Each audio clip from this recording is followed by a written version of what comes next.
ummanni Oromoo heddummina isaatiin akka gaanfa Afrikaatti saba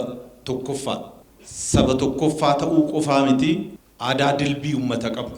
Baroottan darban aadaa kanaan masakamaa sirnoota faallaasaa turan qabsaa'ee injifatee sirna aadaasaa bu'uura godhate hundeeffatee jira.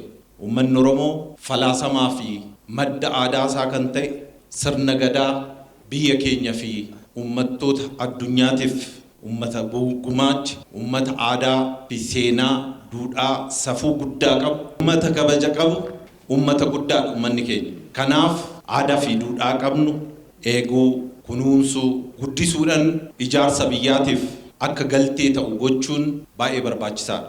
Biyyoonni addunyaa rakkoo hawaas dinagdee fi siyaasaa isaan qunnamu furuudhaaf aadaa isaanii yeroo yeroodhaan haaromsaa faayidaas irraa argatanii jiru. Haaromsi aadaa uummanni tokko uummata akka biyyaattis akka idila addunyaattis uummata dorgomaa akka ta'u waan nu taasisu.